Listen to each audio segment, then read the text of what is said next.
So we've been getting a lot of questions from our sellers lately about, okay, I want to list my house and I want it to go under contract. What is going to make the contract terminate before closing? Like, what should I be looking out for, and how can I kind of get ahead of that?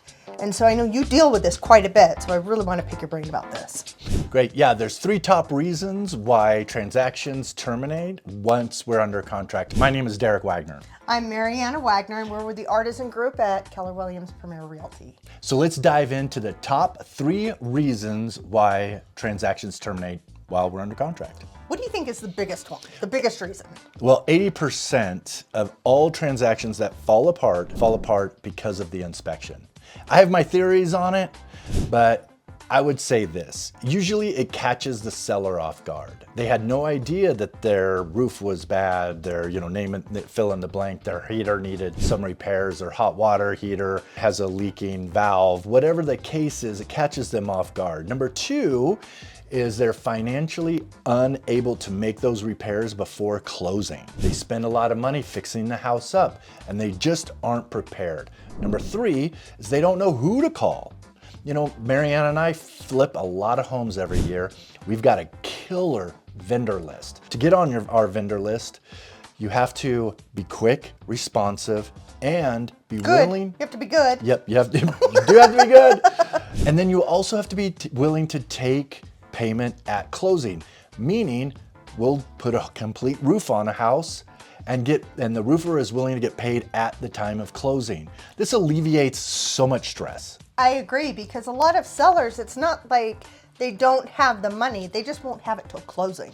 Yeah, and the last thing we want you to do, especially if you're gonna purchase another home, is to put those repairs on a credit card. No. Yeah, that just destroys your credit. You know, your DTIs can get all whacked out. So we just don't want that to happen. In those situations, so what you're recommending then, just trying to sum it up, is that you can take care of those items with one of our vendors and just get paid, and then they would get paid at close. And so you can take care of those things and kind of alleviate some of the pain points of a deal falling apart, of a transaction canceling. Yeah, and if you want, you can do a pre-listing inspection, which we can have our vendors or an inspector come over. The second most common reason why transactions terminate is because of the buyer's financing. When we're talking about buyer's financing, it just doesn't mean, they can't afford the house. What are you talking about? Like, what are the things that happen that make buyer's financing a risk situation in this situation? It can be all kinds of things, from they haven't been in their job or their job career type for over 2 years. That comes up every once in a while. They buy furniture or a car before they make their home purchase, so their debt to income ratios are changed right at the last minute. Employment is a big one. You know, last year we had 2 transactions terminate based on buyer's employment. Remember the government shutdown? Well, one of the buyers had his job terminated, so he was unable to get the loan. And then we had another buyer who we found out mid-transaction, about a week before closing, his employment contract states he has to live within 50 miles of the headquarters, and we were at 52 miles of the headquarters. And to save his job, he had to terminate the transaction. So there's all kinds of different reasons. There are some things that we can do to make sure that that's not going to happen during the transaction. Number 1, when we receive our offer, we'll ask for a lender letter. So a letter from the lender says that they've either been pre-approved or pre-qualified. We want somebody who's been pre-approved, not just qualified, so the lender has looked at their credit, verified their employment, verified their bank statements, their tax returns, etc. That usually will get us through to closing. Now, there are times I do ask, when I call the lender, we ask them some questions. From the credit, there's some credit laws. They're not allowed to tell me about their credit, about their credit worthiness, but there is a trick question I like to ask lenders, which is, if this transaction is going to terminate based on their ability to purchase, why is it going to terminate?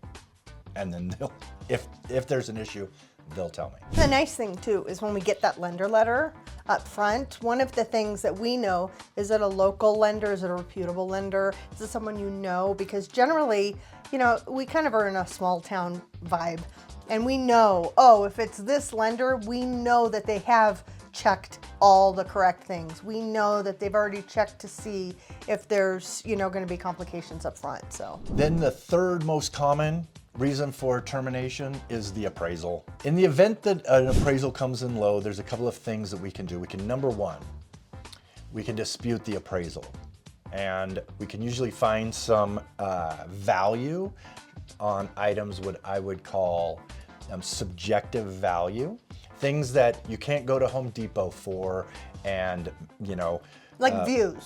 Yeah, views. There's no view aisle in Home Depot. There's no cul-de-sac aisle either. There's no cul-de-sac aisle. So you know, if you have peekaboo views, or if you have seasonal views, or if you have unobstructed views of Garden of the Gods and Pikes Peak, I mean, they all are worth something different, and it's really hard to put an actual value on that. And so those are things that I can nitpick with the appraiser to increase the appraised value.